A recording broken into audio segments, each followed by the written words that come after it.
As the COVID-19 pandemic took hold of our lives, a lot of businesses were required to shut down.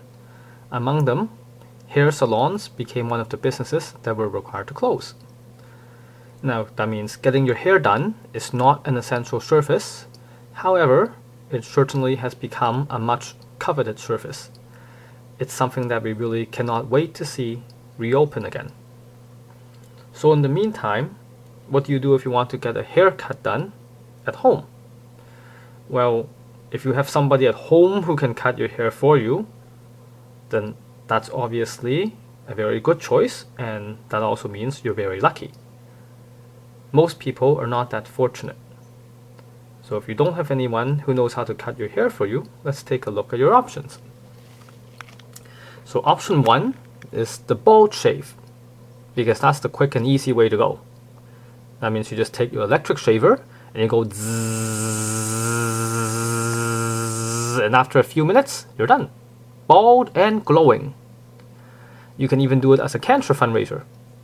It's quick and simple, and it's easy to maintain.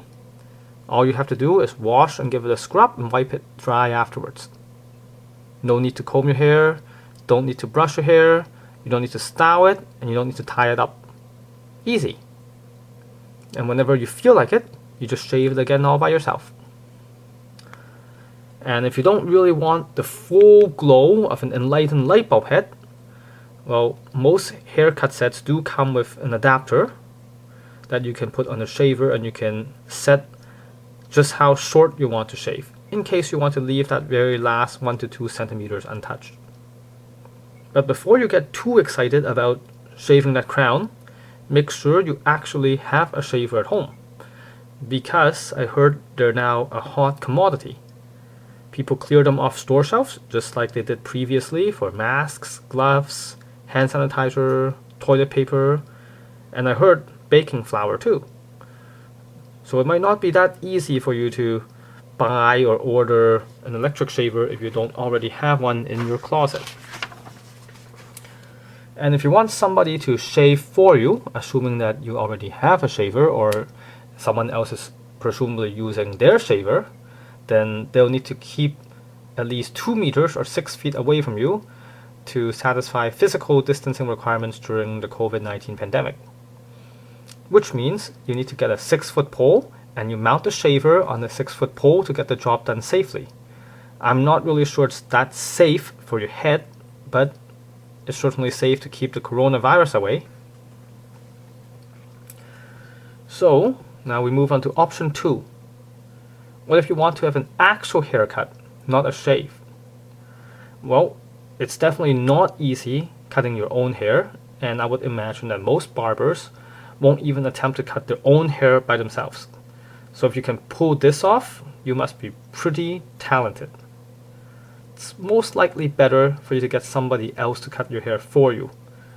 Now let's going back to the physical distancing requirement and that 6-foot pole we talked about. You're going to need to keep at least 6 feet between yourself and the person cutting your hair.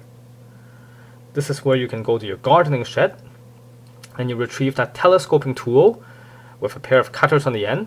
That's the type of tool that you use to prune trees, right? You reach up to the high branches with that telescoping tool and you can prune the branches. This way you can keep 2 meter distance between yourself and your haircut buddy, and you can cut each other's hair. Personally though, I would not trust my buddy. I'm afraid I might lose more than my hair, and I don't feel like losing my ears or my eyesight. Also, you cannot wash and blow dry each other's hair. You got to do that yourself. Now let's go on to option 3. So what if you actually want long hair? You don't want to cut it all off. Then why cut it in the first place? If you said you want long hair, then go ahead and sprout that bush. Our prehistoric ancestors did that. They just grew their hair long naturally.